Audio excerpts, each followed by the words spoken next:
നമ്മുടെ രാഷ്ട്രീയ സംസ്കാരത്തിൽ വന്നിട്ടുള്ള വലിയൊരു മാറ്റമാണ് ആശയപരമായ വിയോജിപ്പുകൾ മാറി വ്യക്തിപരമായ അധിക്ഷേപങ്ങളിലേക്ക് അത് ചുരുങ്ങി എന്നത്. കേരള രാഷ്ട്രീയത്തിൽ നേതാക്കൾ തമ്മിലുള്ള വാക്പോരുകൾ പലപ്പോഴും വ്യക്തിപരമായ അധിക്ഷേപങ്ങളിലേക്ക് വഴിമാറുന്ന കാഴ്ചയാണ് അടുത്ത കാലത്തായി കണ്ടുവരുന്നത്. എതിരാളിയുടെ രാഷ്ട്രീയത്തെ ബഹുമാനിക്കുന്ന പഴയകാല രീതിക്ക് പകരം ശത്രുവായി കാണുന്ന രീതിയിലേക്ക് പുതിയ രാഷ്ട്രീയം മാറിയിരിക്കുന്നു. ഇത്തരം പദപ്രയോഗങ്ങളിലൂടെ മാത്രമേ കൂടുതൽ ശ്രദ്ധിക്കപ്പെടൂ എന്ന തോന്നലിലാണ് നമ്മളുടെ നേതാക്കൾ പലരും. അനുയായികളെ ആവേശഭരിതരാക്കാൻ നടത്തുന്ന മാസ് എന്ന് തോന്നിപ്പിക്കുന്ന അധിക്ഷേപ പരാമർശങ്ങൾ നേതാക്കളുടെ വില ഇടിക്കാൻ മാത്രമേ ഉപകരിക്കൂ എന്ന് വിനയത്തോടെ ഓർമ്മിപ്പിക്കുകയാണ്. തെരഞ്ഞെടുപ്പ് അടുത്തിരിക്കെ വികസനവും അഴിമതിയും ഒക്കെ ചർച്ച ചെയ്യേണ്ട നേരത്താണ് ഇങ്ങനെയുള്ള മോശം പദപ്രയോഗങ്ങൾ RDXൽ ചർച്ച ചെയ്യേണ്ടി വരുന്നത് എന്നതാണ് ഞങ്ങളെയും സങ്കടപ്പെടുത്തുന്നത്.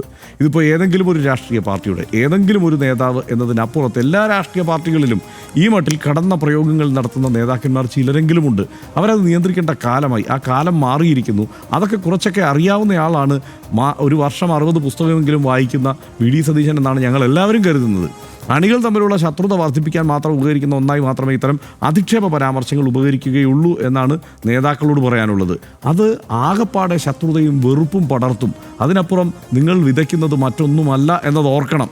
രാഷ്ട്രീയ നേതാക്കൾ പരസ്പരം ബഹുമാനിക്കുന്നതും സഹിഷ്ണുതയോടെ പെരുമാറുമ്പോൾ അതൊക്കെ കാണുമ്പോഴാണ് പൊതുജനങ്ങൾക്ക് ജനാധിപത്യ പ്രക്രിയയിൽ ഒരു വിശ്വാസം വർദ്ധിക്കുന്നത്. പുതിയ തലമുറയ്ക്ക് സിസ്റ്റത്തോടുള്ള താല്പര്യം ഉണ്ടാകുന്നത്.